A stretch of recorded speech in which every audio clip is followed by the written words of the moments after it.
Good evening. I'm Casey Nolan. Tonight on Stay Tuned, we are confronting the abuse of a particular kind of drug that is on the rise.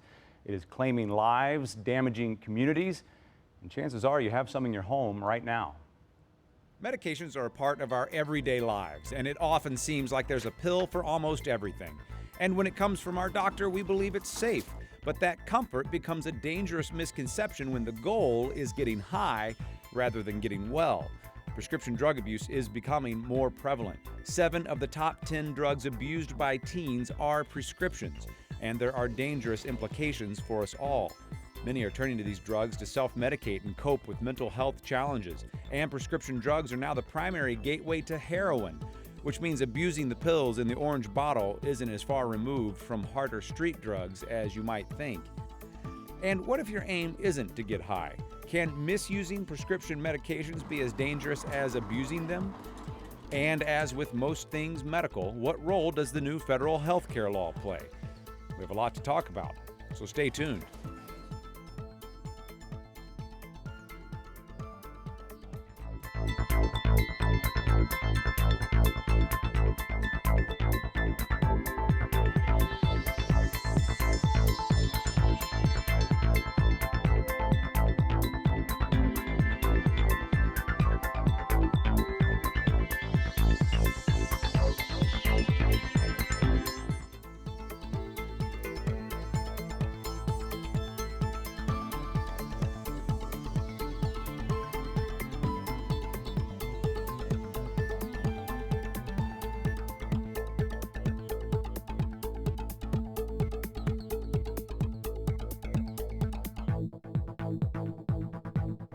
Okay, let's start tonight's show with a better understanding of this abuse that we are talking about. Let's do some introductions of our first table here, starting with Nicole Gaddis with the St. Louis College of Pharmacy. Also with us, Jared Opsel with National Council of Alcoholism and Drug Abuse. And welcome back to the show, Dr. Heidi Miller, the Family Care Health Centers. Thank you all for being here. Okay, so we just saw some statistics there talking about Adderall. We also said that 7 out of 10 most abused drugs are prescriptions. What are these drugs we are talking about that are being abused? Well, you just nailed them all right there. Usually younger kids are using Adderall and Ritalin. What we're finding is they're using them as study aids.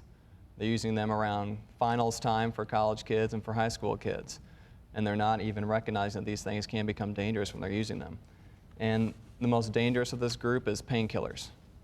You mentioned the link between painkillers and heroin, and we are seeing that with the people that call NCADA looking for help. Nearly every single one of them says they began abusing prescription painkillers before they were using heroin. And these are younger people and older people. Similar things you're seeing? The painkillers, OxyContin, is the one a lot of people think about, but it starts even less than that, like hydrocodone or Vicodin usually is the first one people start taking before they get to the heavy hitters, like OxyContin. And who? Who are we talking about? You said kids, but what does that mean? So it can affect anyone, any socioeconomic status, any age. 15 years into practice, I continue to be surprised about who is susceptible to this. I am surprised by the percentage of patients who are susceptible to it. Although there are some subpopulations that have a higher risk, and that includes the younger population as well as healthcare providers. Is there a sense sometimes that these drugs are safe because they come from the doctor at some point, whether they were given to that person or not? Mm-hmm. There absolutely is, and it's one of the big myths out there. I can take this, it's safe, the doctor prescribed it to somebody, so it's okay. But it's tragic. My cousin actually took 2 tablets from another person's home. The bottle said Xanax. It had methadone in it, and he ended up dying. So 2 tablets of something you think is mundane. It's tragic. It's really tragic. I did not know that. I'm very sorry to hear that. That is tragic. You're right. Is that an isolated incident? Absolutely Yeah. not. Every single year, over 20,000 people are dying from prescription drug abuse. 20,000. That's more than every other illegal drug combined. It just overtook highway car accidents as the #1 cause of accidental death in the U.S. And these are shocking statistics, and we really need to start paying attention. I'm glad you're covering this topic on the show to help us raise awareness of this issue so parents know, so kids know. And it's amazing how pervasive the misconception is that sharing drugs is fine. In the same way that, a woman can reach into her purse and say, I've got some Tylenol, if someone is hurting, someone else offers some help, that should all be fine. Like, well, instead of Tylenol or ibuprofen, I've got a little bit of this drug that my doctor gave me. It helps my back pain. I bet it'll help your knee pain. And it's so interesting that patients come into the office and they freely share that with me without any awareness that that there's something wrong with that. Yeah. Go ahead. Sorry, it goes to show that we really need to get the drugs out of the homes too. A lot of the children, especially that are becoming addicted, are doing because they're taking it from their parents' house or friends get it from their parents. And so it doesn't mean, I trust my kids. I hear that all the time. I said, yeah, but you don't know your kids' friends. If you're selling a house even, people go through open houses to look and see if you have meds around. Yeah, we are fighting that perception that we've been conditioned our whole lives to believe. We go to a doctor, we get a pill, it's going to be okay, it's safe. And we've completely lost sight of all the side effects that can come from those pills, that abusing those pills can be dangerous. What's happening right now a lot of times is someone will pop a couple Vicodin, go out and have some beers, and not realize that alcohol and a painkiller combined work in a synergistic way to where they're really setting themselves up for a dangerous situation where they can overdose and die. So where did that comfort level come that you can share a prescription as easily as a Tylenol, and how does that change? So I think these drugs are more available than they ever have been before. The culture in medicine has changed. So in the 1800s, in the medical literature, there's documentation that pain is good, pain reflects vitality, and that pain helps healing. And then during the last 50 years, actually the last 20 years in particular, there's been this emphasis that there's this epidemic of untreated pain, and doctors haven't been trained to treat pain, and that we're doing an insufficient job. So even in 2001, California instituted a law that all providers had to do a one-day course on pain management. And now with this epidemic of addiction and drug abuse, I really wish that doctors had the same obligation to do a one-day course on addiction. I want to talk about the Affordable Care Act. We're going to talk about the role that mental health plays in this discussion later in the show, but I know there are some changes coming with the Affordable Care Act. What do we mean when we hear about parity with mental health coverage, and how will that play into this discussion? The hope with parity and with the new Affordable Care Act is that more people will be able to find treatment that need it for an addiction problem to a drug. And real quickly, what parity with?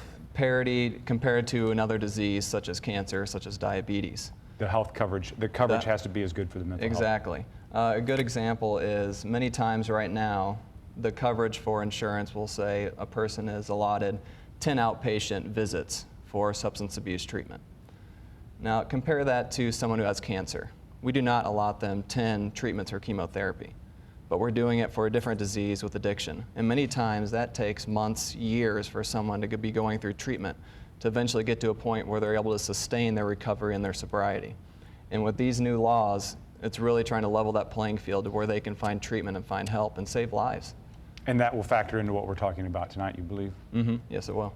So there are a few things that can reduce prescription drug abuse, and that is time, access to physical therapy, access to specialists like neurosurgeons or orthopedics.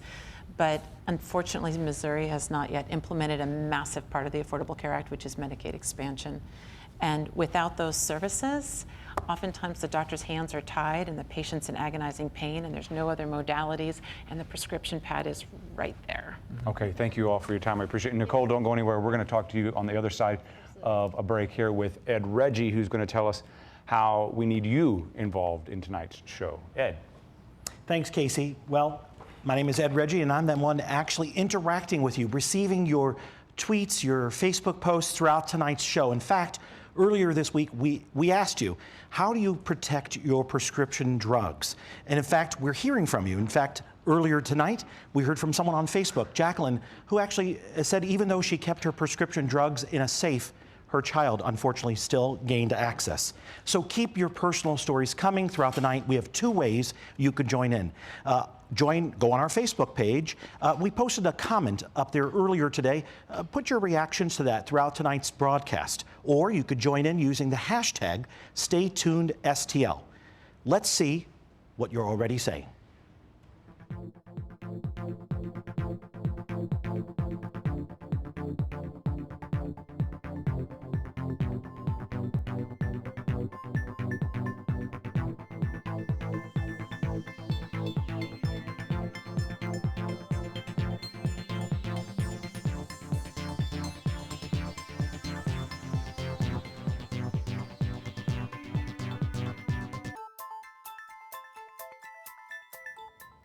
Okay, we're back with Nicole Gaddis again. First of all, you brought up something when you were sharing that personal story of your cousin right there, of a drug that perhaps could have been disposed of, and a lot of us have those drugs in our house that we don't know what to do with. Yeah, probably you do. I know I do. So we recommend for everyone to go through the medicine cabinets at least once a year and clean it out. Just like when you think about doing your spring cleaning, go in and get your medicines cleaned out too. And we recommend it's safest for the environment if you dispose of them through an incineration program. So there's a program in St. Louis called the P2D2 program, Prescription Pill and Drug Disposal. You can find the sites for that on the St. Louis College of Pharmacy website or our Facebook page. And take them, drop them off. It's completely anonymous, so you don't have to worry about, oh, this isn't mine, I got it from somebody else. We want everything that we can get out of the homes to keep other people safe. Okay, let's talk about the problem of misuse. Is misuse a problem, and what do we mean by that, I guess? No, oftentimes misuse leads to abuse. So misuse is taking it in a way that wasn't intended to be taken, and it can lead to addiction, which is then termed abuse. And what we would want to try and prevent that with folks for sure. So I may not be after a particular drug to get high, Sure. but there is still, these are dangerous drugs we're talking about. Yeah, and let's be clear, there are legitimate reasons for these drugs too. They're really important to patients with cancer and chronic pain. We need them, but at the same time, they can lead to these adverse outcomes, and we need to protect society too. And so there's a balance of finding out what we should do about it versus keeping access for folks. Okay, kind of in the same vein, what about not following through with the doctor's prescription that he is, not taking the drugs you're supposed to, or the doctor tells you to? So that's non-adherence or non-compliance, not taking them as prescribed, and it's a really costly problem for society. 3 out of 4 people don't take their medicines as prescribed. I'm sometimes one of them, but it can lead to more adverse outcomes. So people that don't take their drugs as prescribed actually end up spending more in the healthcare system because you're going to end up in the hospital more often. Okay, so how do we fight that? So adherence comes down to, I'm going to put it back on you, Casey. If you don't take your drug, then you need to talk to your physician, your pharmacist about that and say, you know what, I'm not taking it, and it's not working for me. So let's find alternatives. It could be non-drug, it could be a different drug that doesn't have the side effects that you're experiencing. So really we need to partly ask patients to step up to the plate and be honest. So communication on the absolutely. individual. But that can be tough if the individual is not complying, as you say, in the first place. Absolutely. Okay, when we talk about misuse or non-compliance, does ACA come into that, the Affordable Care Act? Do you see anything coming from the healthcare law Well, there? there might be some ways that people are going to be able to afford more medications, so that's good because then it can help compliance in the end. It can take down one barrier that they might have to taking their medicines. But remember, cost isn't the only barrier. So other reasons people might not take their medicines are side effects or perceived side effects. I hear that a lot. If I think it might make me woozy, and so I'm not going to take it. Also, just forgetting a lot. The number one reason for non-compliance is I forget. So talk to your pharmacist about, what are ways to remember? Phone, put an alarm on your phone, pill boxes, those kind of things. I'm sorry, what was the number one reason? Okay, sorry. Thanks. All right, Nicole Gaddis, St. Louis College of Pharmacy, thank you very much for your time. Thanks. We appreciate you being here. Let's go back to social media for what you're saying about this topic.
Okay, we're back in the studio, and we're going to take a quick trip via Google Hangout to Ohio State University to speak with Dr. Ken Hale, the Assistant Dean of Pharmacy Practice and Administration. Thank you, Ken, for being here on the show with us. And I want to start by what we just saw on the screen. It says the United States and New Zealand are the only two countries we're going to see magazine and television commercials for prescription drugs, and it's hard to watch a Sunday afternoon of sports and not see those. What, if anything, can we draw from that little fact? You bet. Thanks, Casey. It's a pleasure to be with you all today.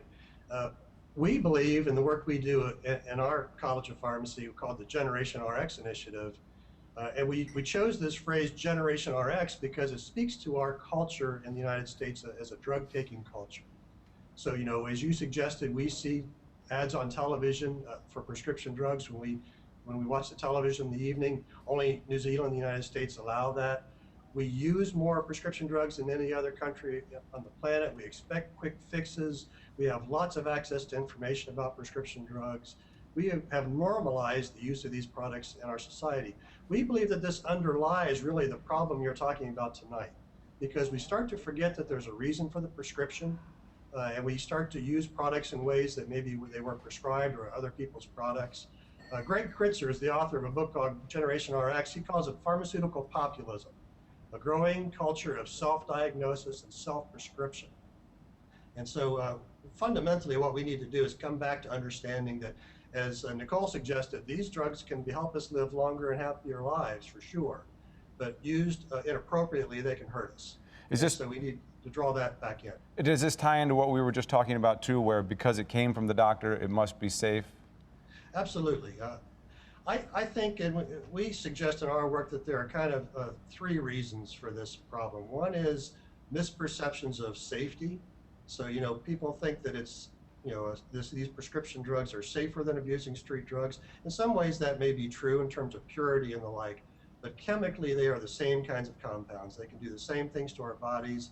They can still be addicting and all those kinds of things. If you look at the chemical structure of oxycodone, which is OxyContin, and heroin, it doesn't take a chemist to see that these are very similar compounds. The second thing we think is a myth, that there's a belief that this is not illegal to use these things inappropriately. As a matter of fact, the drugs we're talking about are called controlled substances. Lots of laws surrounding them, and in most states it's a felony to have them without a prescription. Most people do not understand that. And the third thing is just easy access. Most people who abuse these drugs, and Nicole and others have really hit this as well, get them from family or friends, often from the family medicine cabinet. About 70% of those who abuse them get them from family or friends. So we need to protect them better. We need to bust the myths, as Nicole suggested as well, about safety and legality. We need to educate people. We also saw a statistic earlier tonight concerning Adderall. You're on a college campus. Is this something you see with students using this drug for a way it was not intended? Absolutely. I'm particularly concerned about the college age population. We know from the National Survey on Drug Use and Health data that the average age where prescription drug abuse starts is 21 to 22. So I'm sitting on a campus right now with about 55,000 people that are right around that age. So we're doing a lot of work, peer-to-peer education of our students, trying to educate others about these issues. Adderall is a big deal. And I've heard other people on your program already say it. Students sometimes don't get it. They don't see the downside to this.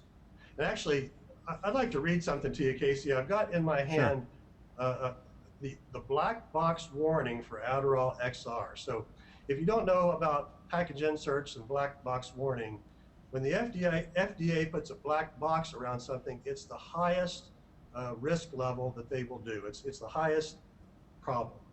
So here's what they say about Adderall. It says, amphetamines, which is Adderall, have a high potential for abuse. Prolonged administration may lead to dependence. Misuse of amphetamines may cause sudden death and serious cardiac adverse reactions. I mean, people can become addicted to these products. There can be serious health consequences, including death. I mean, that sounds kind of like reefer madness back in my day. I mean, it's a fact.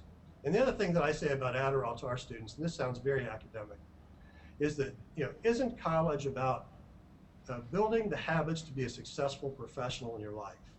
And if you're using some sort of what you think is a study drug just to get through college, is that really going to be a habit you're going to stop when you get into your profession? I mean, shouldn't you be thinking about healthy habits for the long-term professional success in life? And, you know, students sometimes hear that, sometimes they don't. Yeah. So I think you have some students that are hearing that, and they are taking that message to other people, I believe. Is that something that you hope will change this culture we're talking about, and explain what your students are doing? Yeah, thank you, Casey. So I'd like to maybe make a pitch for some resources that we have available. They're available for free. So we're called the Generation RX Initiative. If you Google that, you'll find us. We have a variety of toolkits that are used to educate the very young, college-age students, adults in the community, even senior citizens about this issue. You can download them for free and use them. Our students are taking these tools on our campus to local schools, to adult meetings, teachers meetings, Rotary, those kinds of things in the community, even going into senior citizens centers to educate people about these myths that we've talked about. Let's correct them. If you're thinking these are safer, if you're thinking they are legal, if you're thinking they're not addictive, at least know the facts before you use them. And we're finding that to be really successful. Thank you, Ken. We appreciate it from Ohio State University. Thank you for your time and for your insight and for those resources you told us about there as well. Thank you very much. Honor to be with you. Thank you. Thank you. All right, well, coming up, we're going to talk more about prevention and also how mental health plays into this conversation. But first, Anne-Marie Berger from the 9 Network shows us a unique approach to taking on this problem in Maryland Heights. The Lakeside Center is a court-appointed residential treatment facility in Maryland Heights. Here, youth in St. Louis County receive treatment for a variety of issues, including substance abuse. Lakeside is a 52-bed facility made up of 8 girls and 44 boys. For the last decade or so, the Maryland Heights Police Department has been supporting the Lakeside Drug Rehabilitation Program with drug forfeiture money. So basically, we get forfeiture money from drug cases, and we have taken some of that money and funneled it to Lakeside Center to treat kids that have drug problems. Both Lakeside and the police department are taking this partnership one step further. They're trying to reduce the number of arrests and the number of residents by addressing substance abuse before it escalates. One of the things that we determined to do was to provide a community-based, free drug screening program for youth who live in Maryland Heights or attend school in Maryland Heights. A lot of times, families ask for help, and they're told, there's nothing we can do until your child gets in trouble, or until your child gets caught with drugs, or your child gets arrested. There's nothing we can do until it gets to that point. And this is something we're offering to parents before their child gets in trouble. While the police department is funding this program and tests are administered at the Maryland Heights Government Center, the results are completely confidential. We're not the ones that are administering the test, and we're not the ones that are documenting the results. If a child tests positive, what will happen is we will provide their parent with a resource guide where they can pursue services in the community.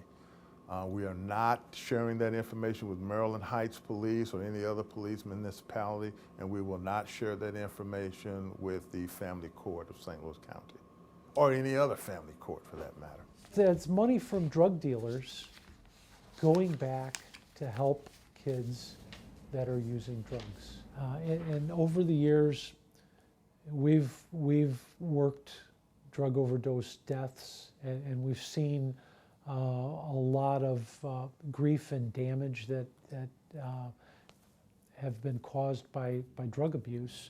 And we're hoping that this might be an early intervention, and it might help families identify a problem early enough to take corrective action. Free drug testing for Maryland Heights residents aged 12 to 17 is every Tuesday night from 6 to 8 p.m. by appointment only. To make an appointment or for more information, call 314-615-7900.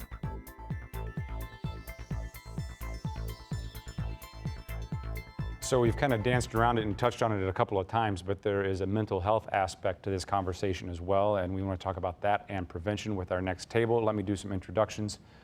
First, Daryl Hudson, welcome back to the program from Washington University. You deal with public health issues and you're teaching students there. Also, Nicole Dawsey, Associate Director of Prevention Services at the National Council of Alcoholism and Drug Abuse. And welcome back in person in the studio this time, CJ Strom from Bridgeway Behavioral Health. So we've talked about the what, let's talk about the why. Why do you think people are turning to prescription drugs in this manner?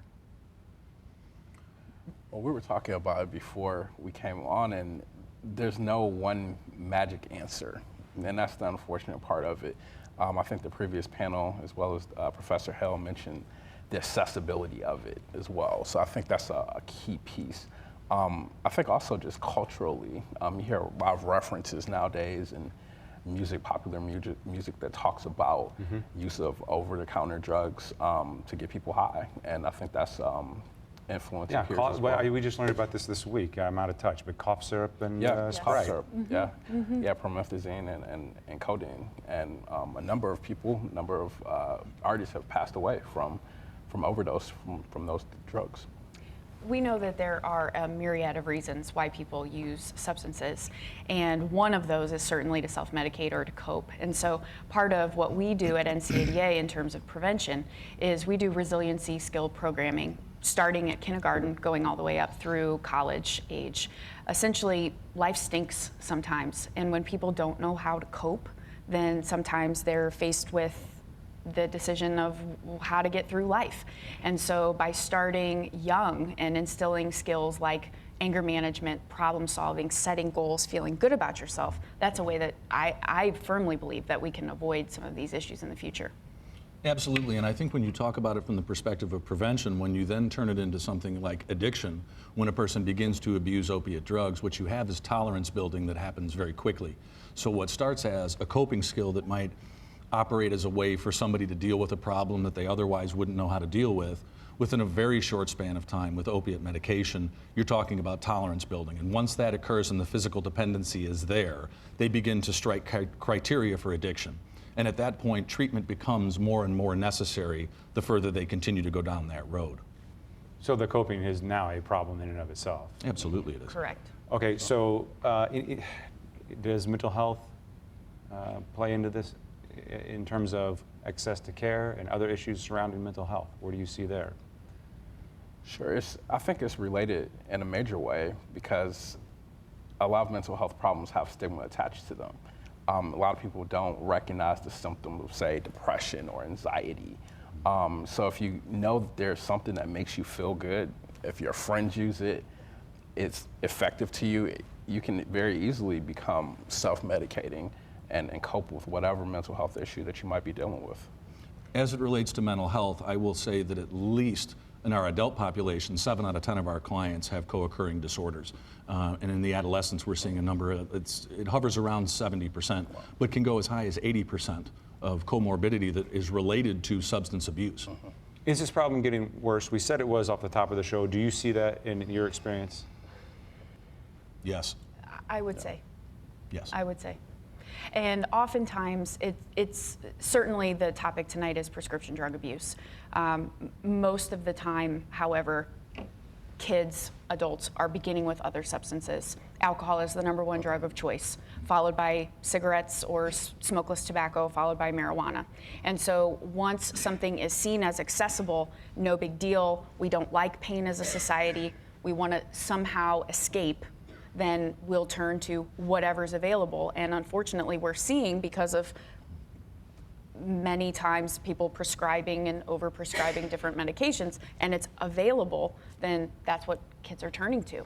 And I think what we see a lot of times too is they'll take different prescription medications and mix them. Correct. So a lot of times what you'll see is a person who will use an opiate medication with a benzodiazepine, Yes. such as Xanax or potentially Ativan. The complications with the mixing of the medication is very complicated too. When kids do what's known as farming, what they'll do is collect a bunch of medication, put it together, and then they just take the pills unbeknownst to them of exactly what it is they're taking. So what happens, at least in our experience at Bridgeway, is these folks come in through the system with a lot of different problems, and 8 out of 10 people that come to us are criminally justice motivated based upon criminal activity. Right. So the use of these drugs exacerbates criminal behavior. So one of the things that we try and do is to treat it holistically around a lot of the problem sets that they have. One of the real nice things in St. Louis County now is the Children's Service Fund. You had mentioned the ACA earlier. The Children's Service Fund offers essentially, at no further cost to the citizens of St. Louis County, free treatment services. And a lot of the kids that we're seeing come in, I asked in a treatment group earlier today, how many of those kids had that issue? And every single one of those kids raised their hands for abusing prescription medication. And we know a lot of other funders are starting to pay attention to this and have been for a while. Certainly Children's Service Fund, there are similar organizations set up in St. Louis City and in St. Charles County. It's amazing that we're having this evening so that we can really start to focus on this. Anything else? Because that's where I wanted to take it next, was what do we do about it? What else? I can speak for us. I know that, as I said before, we started age kindergarten. Age appropriate, of course. We talk about medicine safety. If you see something sitting on a counter and you don't know what it is, leave it alone. We'll even have the kids repeat after us. Leave it alone. You know, we do certain things, certain activities to say that candies and medicines look very similar. You don't know what you're messing with, so leave it alone. As we get older and older, then we talk about some peer refusal skills, how to stay away from it, and not kind of the cheesy, you know, just say no, but, you know, no thanks, or yeah, right, I'd actually like to live. You know, some things like that. And then as the kids get older and older, then we really look at some of the serious health effects. And hey, this is gonna mess with your brain chemistry. You have a long life to live. You need your brain, so you really don't wanna mess it up. Thank you all for your time. I appreciate it. We're gonna move on now to Anne-Marie Berger once again, who did just a little bit of what you're talking about and spoke to some young people.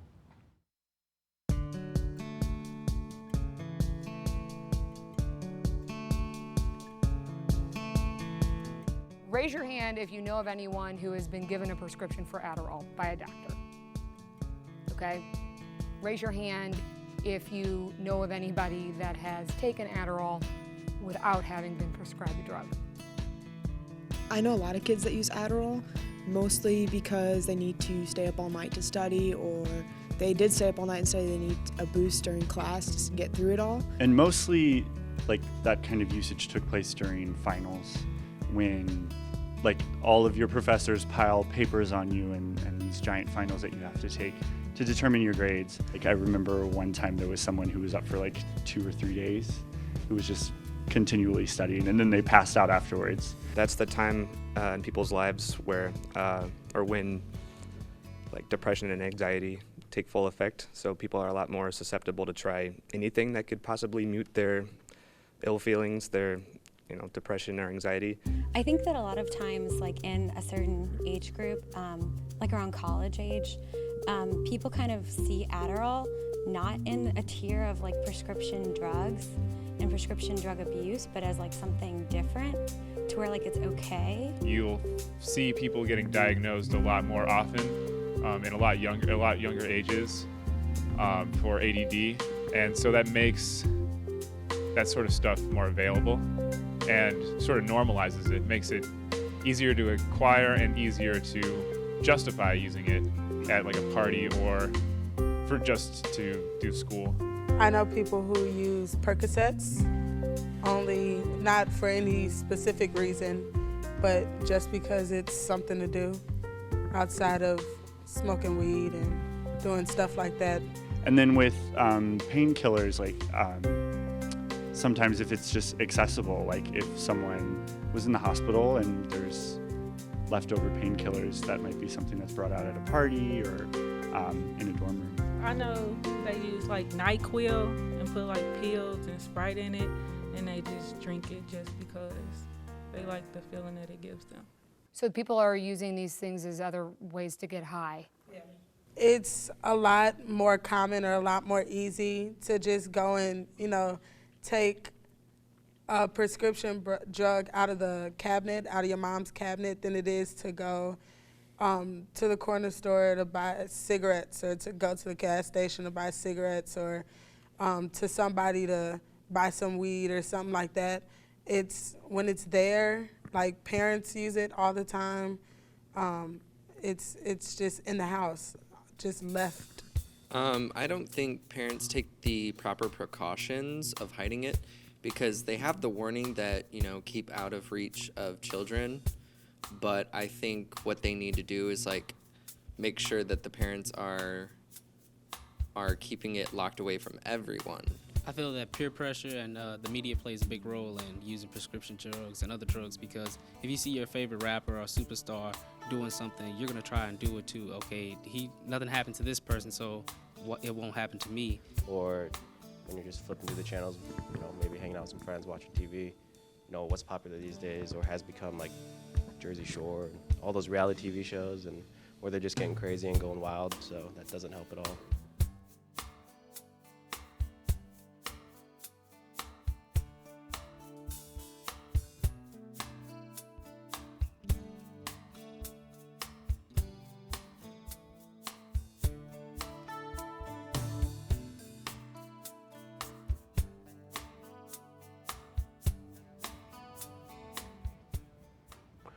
Okay, we're back at the table with two men who are passionate about this topic, and for very personal reasons, I believe. Ed McCann does a lot of activism along the lines of heroin, and we've done shows before, and we've talked a little tonight about how prescription drugs very often lead to heroin abuse. And also, Jude Hassan, author of The Suburban Junkie, I think described yourself once as the last person you would think would ever become an addict. I'm curious, in your personal experiences, is any of what you're hearing resonating tonight? Oh yeah, absolutely. Very much so. Personally, I started out using prescription pills in high school. That was, what led me down the path that eventually led me to heroin. And that's what I see in a lot of high schoolers these days. Very scary trends that are going on. I do a lot of public speaking in high schools, and they have this new thing called pill parties, where a bunch of kids literally go to a party and fill up a bowl with a bunch of different pills and just reach in there and start, taking them. And, it's just scary. And obviously it leads to a lot of awful things. So definitely a very personal topic with me. The graphic that we just had there, we talked about kids talking to their parents and what they kind of reveal to their parents, I believe is what it was saying, and only 14%. What parents talk to their kids about, rather, only 14% of those conversations are about prescription drugs.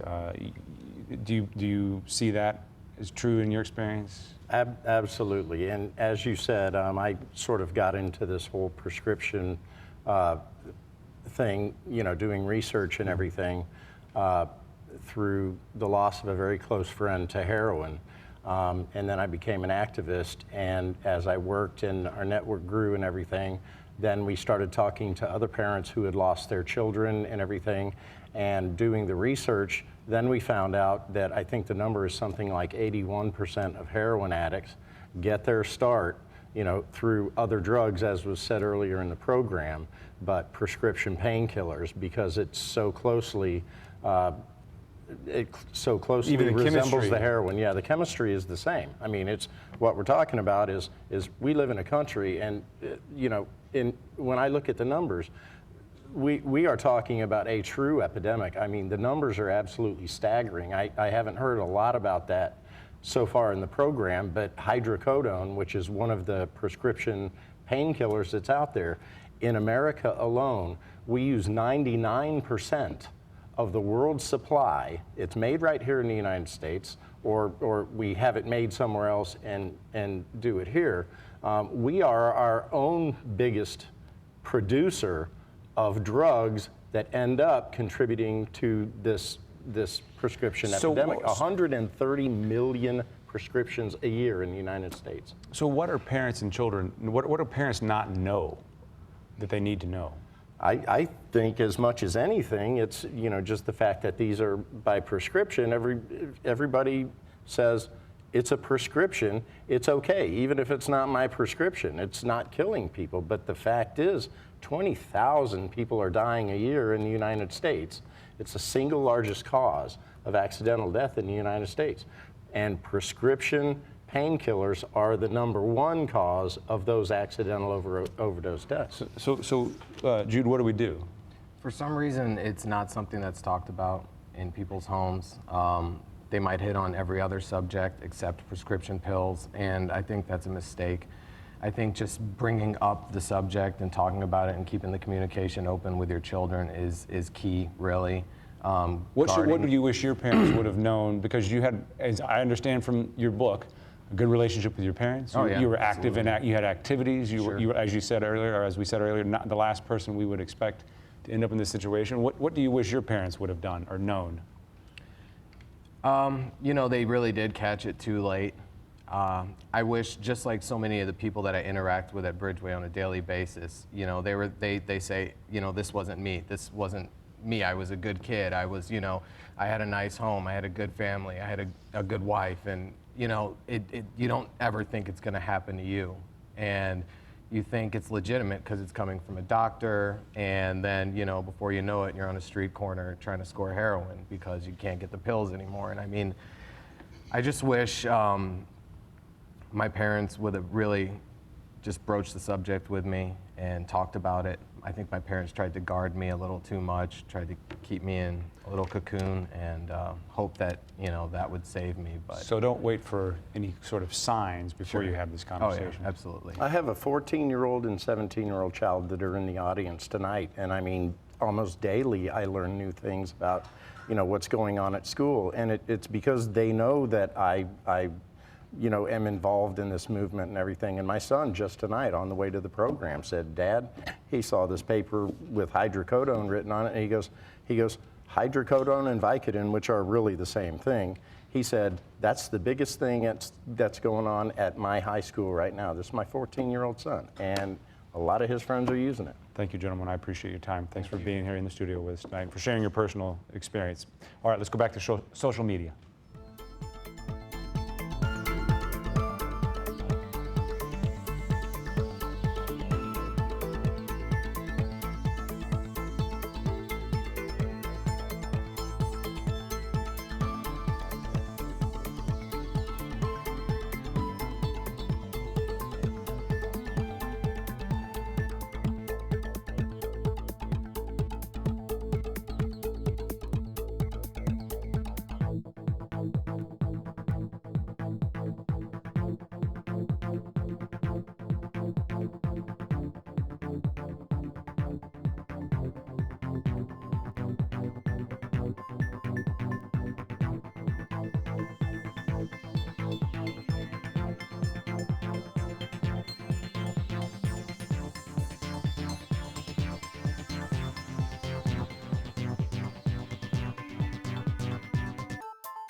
Okay, we're here with David Patterson with Washington University, the Brown School of Social Work. There is, I think, that kind of component to this conversation that we want to get into this conversation. First of all, we just read an excellent article about you in the New York Times recently. It was a very personal story. Not unlike we just heard some personal stories here.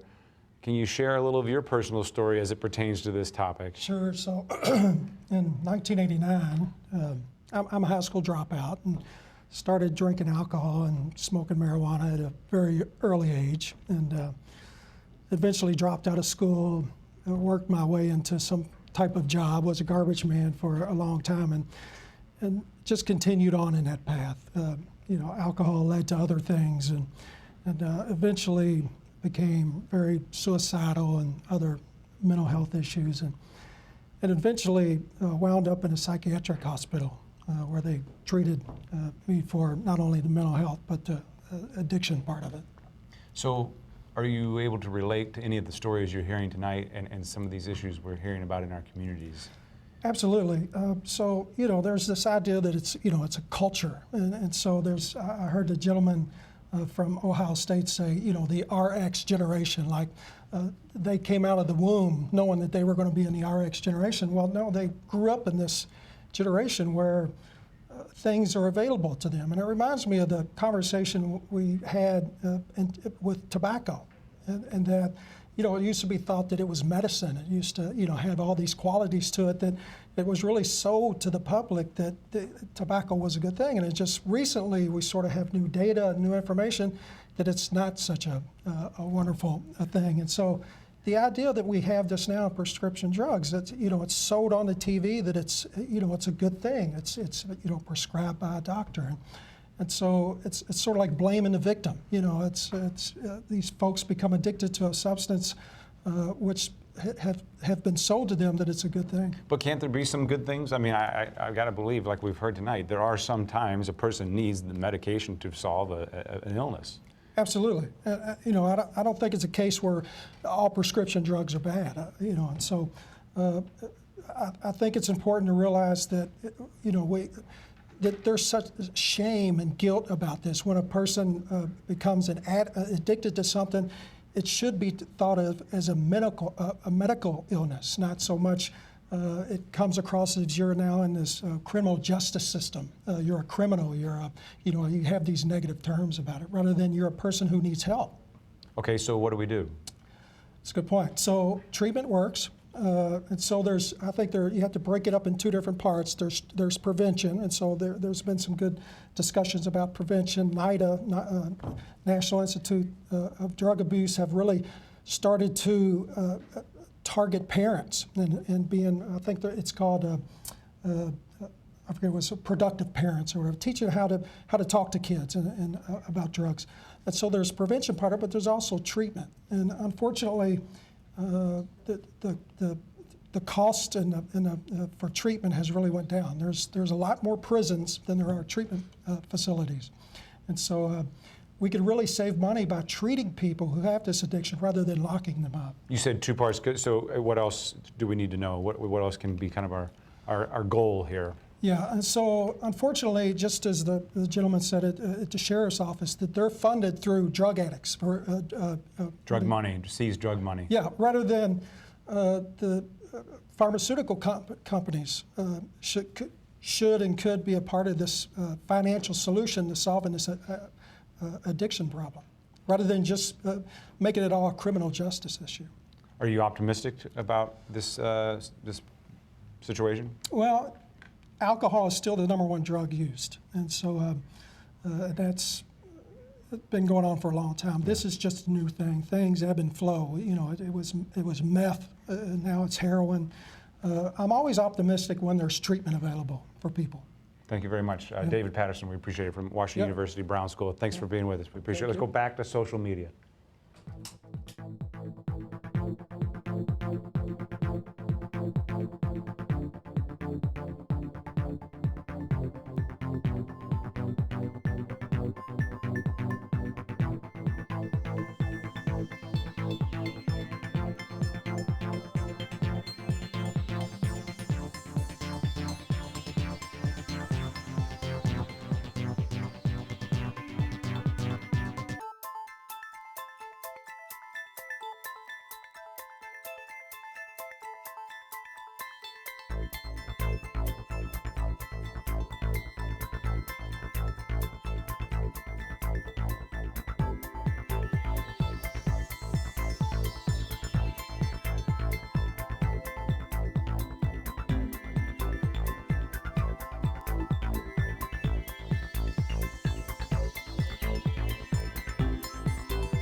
Okay, we have a few of our guests back with us here at the table. I want to check in with Ed. What's the word on social media? A lot of people are surprised by the numbers and what the conversation we're having tonight. But there's been some discussion, a few people bringing up, where do the pharmaceutical companies play a role in this, and where do the actual doctors who are writing these prescriptions, where do they play a role? Okay, we don't have the pharmaceutical company here at the table, but we do have a doctor.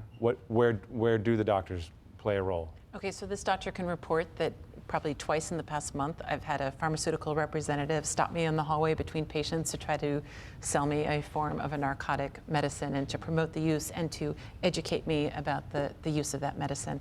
I'm usually not interested in being educated by someone from that vantage point, but the promotion directly to doctors exists. And what else should doctors be doing? Anything else, in your opinion? So many things. So one of the problems is doctor shopping, or we sometimes call it multi-sourcing, where a patient will come in and ask for a prescription, and then they can go to another doctor and ask for another controlled prescription. And currently, in our state, we have no process to stop that or to create an alert that would in fact enhance that patient's safety. No tracking system. There's no tracking system, and my colleagues can speak to that as well. Right now, Missouri is the only state in the entire United States that does not have a prescription drug monitoring program. Everyone here is nodding their heads, they already know this, but we really want the people at home to know this. We've had it brought up in legislative sessions the past few years, and it has been shot down the past few years. So we really want to call on the people watching this show to ask their legislators to look into this and get this thing passed, because we need it, because it saves lives. I know some of the pushback, and I won't be able to represent it entirely accurately, and we can move on to the next topic, but some of that pushback has been that this is targeting the wrong end of this problem in terms of you're not tracking the person, you're tracking the doctor that's writing the prescription. You can actually, I mean, the goal of that program is that, this is very painful for a doctor. I mean, you can call it the art of medicine, or you can call it just a mess of balancing competing interests where you have pain that needs to be treated and you want to prevent addiction. And so doctors need as many tools as possible. And this is one of the tools where a doctor can look up a particular patient and see every prescription that patient has received from every doctor in the state for the patient's safety. Okay, thank you, doctor. Okay, so also the graphics, I want to go back to that we just saw there for a second ago. 3 out of 4 overdoses deaths are caused by prescription painkillers. Does that resonate with you? Yes, it does. It's about 15,000 a year currently in the United States. By far the largest cause of overdose death out of all the others: cocaine, heroin, amphetamines, barbiturates, painkillers. That's where it's at. The other stat was that essentially saying that most of the folks get their prescription medications that they are abusing for free. They're getting them from someone they know. Mm-hmm. Does that resonate as well? Does That's that ring exactly true? right. I mean, people, by and large, are not going to the street and buying these drugs. They're walking in the bathroom, taking them from mom and dad's medicine cabinet, going to grandma or grandpa's, going to a friend's, going to a neighbor's. They're getting it from someone they know. All the research and all the anecdotal evidence points to this. And that's why we really need to educate people to let them know, don't just leave it laying around. Dispose of it, lock it up. These things are dangerous. We cannot just leave them there. And it should be no surprise that there's so much availability of it, because the hydrocodone alone, 130 million prescriptions a year in the United States. There's 310 million people. So we're talking about there's enough prescriptions to serve half of the population. And when you break it down by the numbers, it's been said that there are enough pills that are prescribed, just this one drug, one of many, to medicate around the clock every adult in the entire country for a month nonstop.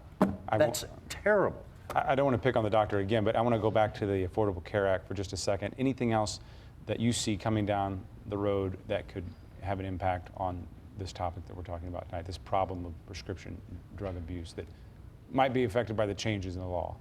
So the best way to avoid prescription drug abuse is to use non-drug solutions for patients who are suffering. And non-drug solutions take time and they're expensive, but they pay off in the end. So again, access to specialty services, access to physical therapy, access to counseling, access to learning about mindfulness and biofeedback, because treating pain is not completely treated by a pill. It always requires a multifaceted approach. So fewer pills in the system, if you will, in circulation. Yeah. And many of the doctors need trainings. I was just speaking with Heidi about this a moment ago, or Nicole, I'm sorry. Many doctors do not receive training in their medical schools about this issue.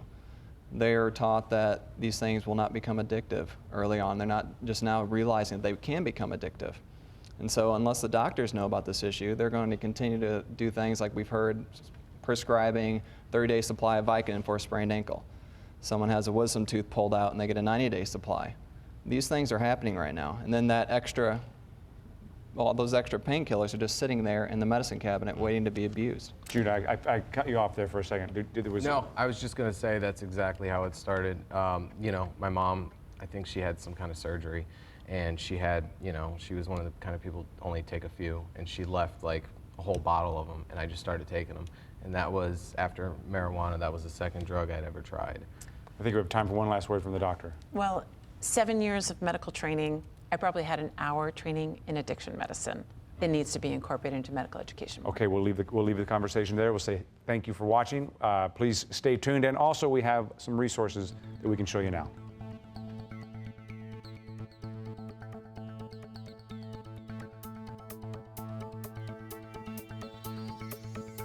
Health-related programs on the 9 Network are supported in part by the Missouri Foundation for Health.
Okay, I don't know if I told any of you what we're doing, but we're on the post show now online. Oh, Margie told you. Okay, good. And I just want to make one quick introduction. We have with us State Rep Brian Spencer, Republican from the Western St. Charles County area. Eastern Warren, District 63. District 63, and you've been in the audience tonight, and we wanted to get you in, and especially Ed kind of tipped us off here, so we appreciate it. And first, tell us, you're sponsoring something that plays into this discussion somewhat. Now, first of all, I mean, I was just sworn in January as a state representative. Before that, I spent 22 years in the classroom, and I usually, because of the style of teacher I am, I usually got this kids that nobody else wanted that would be more apt to use legal and illegal substances to the point of abuse. And so I have that experience as well. So are you tracking, or with what we're saying here tonight, or is this what you saw in your experience as a teacher? Correct. I mean, there was a gentleman that mentioned something about prescription parties that they had. Yeah, those are called farm parties, and that's spelled P-H-A-R-M. Yeah. As in pharmaceuticals. No, I admit that I thought everyone was in overalls the first time. Yeah. Well, I'm from the country, so that's the first thing that I thought of, because the farm party, I'm from the from the country. No, unfortunately, much different. But also the bill that Ed was mentioning, you're sponsoring. Right. This session, it was House Bill 294, which was a Good Samaritan bill. And I've taken a little bit of heat on this because some people think it's a liberal bill. They say that you're trying to sugarcoat drug use, and that's not the case. Basically, it's the argument of conviction versus saving a life. And I just chose to save a life. And really, it's not giving immunity to drug dealers or someone who is a constant user. But it is, if someone does get in a situation where we're all at a function together and peer pressure takes over and we get in trouble with whatever drug that we may be putting in our body. We can call 911. We could call 911 to save a life. A lot of times you will have a group of friends, and if one is overdosing, they'll drive to the hospital, they'll dump the body off at ER and speed off. Will we see this reintroduced next session? Absolutely. What else did we miss tonight? Anything else? Because that was an excellent part that we did not talk about at all. Anything else that we missed on the show? I have just a comment. I think part of our culture now is that there's a pill for everything, and we like our pills. And if we don't have coping strategies, then the pill might be the solution. But the We also have infomercials on pills. Yes.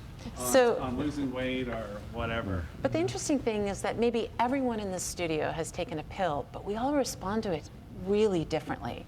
And in the same way, just take spicy food. Some people love it. Someone else can try spicy food and it hurts their tongue and it's just not a pleasurable experience at all. And you can give 100 patients with legitimate pain a pain pill, and a subpopulation of them will experience euphoria from it. And we can't necessarily predict who those people are, and it can be so damaging for the rest of their life. Anyone else? What else should we have talked about in that conference room? Well, I thought you guys did a great job. And so it just seems like there's no incentive for the major players here to change anything. You know, the pharmaceuticals are making money. Our prison systems are making money. 65% of the folks that are in prison have some type of relationship with alcohol and drugs. And so, it's left to us to deal with it. It'd be like, how do we deal with this tobacco problem? It was only until the tobacco companies sort of put their feet to the fire that things started to change. You know, with another thing I mentioned in tweeting while the program was still going, we go to the dentist, we need some pain medicine, so we get 30 Vicodin. How many of those do you take? Yeah, maybe a few. I don't know. One, two, usually. I have excellent teeth. Most I don't people- have to do these. Very things. nice, very nice. But Just so kidding. we were talking about where the problem comes from, and that's a lot of the problem is that the doctor doesn't want to give you only 4 tablets. You don't want to go to the pharmacy and pay your copay for only 4 tablets. Right. So it comes from both sides. And the doctor doesn't want to be called on a Sunday night when you've run out of your Vicodin and your tooth is still yes, working. yes, Right. Yeah. yes. Better. How many of us get upset when we go to a doctor and we're sick, or we think that we're sick and we want a prescription, and we get upset if we leave without a prescription? If they tell us it's a virus and it just has to go away, we kind of get upset because we've paid that copay, we've taken off work. And so our culture says we want a quick fix. And so to your point, where can we do something about it? It starts at home. And so just like we put sunscreen on our kids to go outside, just like we put them in a car seat, we need to talk to them about these things. There was a study released yesterday that said that parents who talk to their kids about drugs and alcohol have kids that are far less likely to use. So let's start talking about it. It begins with pediatricians. It begins in the home. So, okay. I would say it's a society problem, not just parents, but it also needs to be the school. It needs to be at church. It needs to be at Boy Scouts, Girl Scouts, whatever. It's a society problem. It's just not a home problem. Absolutely, but it has to start somewhere. So just to follow up on your first point, it's so interesting. So now doctors are actually being rated on patient satisfaction. Right. And in some cases, not in my community health center, but in some cases, their salary, their bonus depends on how satisfied their patients are. Wow. And yeah, if if a patient is seeking a pain medicine or a controlled substance and walks away without it, they're going to get 0 out of 5 stars. That's right. And you walk into a hospital or an emergency room, they say rate your pain on a scale of 1 to 10, and you see a spectrum of smiley faces. And by the end, if you leave with some sort of improvement, then the doctor, the physician seems to have done their job. It's not, is my leg fixed? Is my pain less? And so it's a whole paradigm shift that I feel your frustration in kind of dealing with this, and I know we are seeing it in the community, in schools, in community coalitions as well. I would like to talk about a little bit that we don't talk about sometimes, and I've been able to participate in a lot of this stuff, is the hope that comes behind somebody that enters into recovery and gets well. And I think what's really important about that part of that piece is that when we talk about it here, from education, prevention, the problems, the people that die, all those things, that's scary. That's really scary stuff. And then when you stop that discussion at treatment, well, nobody really knows what that means. I'd love to talk about folks that are 10 years clean, 20 years clean from this particular chronic brain disorder or disease, and see what the other side of that looks like. As we talk about a stigma where families don't educate, schools don't talk, people don't really want to have this discussion based upon the way they believe in it. That hope perspective changes that. And what I think it does is it pries away some of that fear and allows people to really see what we're talking about. You don't see this associated with anything but mental health and chemical dependency. You don't see this with cancer. You don't really see this with diabetes or asthma. People are not huddled off into a corner and kicked to the end of the herd and said, we'd love to help you, wish we could do something, but we can't. So I think that the hope that goes along with recovery is something that I think would open a lot of folks' eyes to exactly what it is we're talking about. I have time for one more question that I want to ask, and I just want to see if there's anything else we missed, because we have a lot of change coming January 2014 with Obamacare, as it's mostly known. Anything else that people should know about that? I think I have to bring it up because this is just really concerning when I read, and we have a gentleman here from the recovery side of things. Right now, our country is already taxed. I mean, our recovery systems, generally speaking, are running as many patients through as they can. We're about to open the floodgates with the Affordable Care Act to the tune of 30 to 50 million people who are going to be added to the insurance rolls. And the numbers of people within that group that have never been able to get treatment because they haven't been insured. I mean, we're talking about millions and millions of people. How are we going to do this? Jared, you're nodding your head. Yeah, that along with the parity, hopefully we will be able to treat more people. That's what we want. But as you said, it will be difficult, especially right off the bat. Many doctors, as we mentioned a second ago, aren't trained on this, so general practitioners won't know what to do. But we are seeing from big health centers like BJC, SSM, they're starting to re-engage and start up behavioral health centers. So they can start offering services to these people. They're starting to see this happening. I don't think they're going to realize just how many people will start flooding the gates now that their insurance will pay for it and they're covered with insurance. And we tossed the word parity around here in this situation, but to be clear, it's equal coverage as it would be for something else that your health insurance coverage. Yeah. For mental health coverage, it has to be kind of Exactly. equal and greater access. And just to add on to that, it's certainly better and more cost-effective to manage that in an outpatient setting than in prison, which may occur more now. Yeah. Yeah, right now, the largest provider of treatment in the U.S. is the penal system. And this is costing us, as you just said, a lot of money. It is so much cheaper if we have them go to a doctor, go to an outpatient treatment facility instead. I think we have to leave it there because we're about to run out of time online as well. So thank you all very much. Great job. Good job.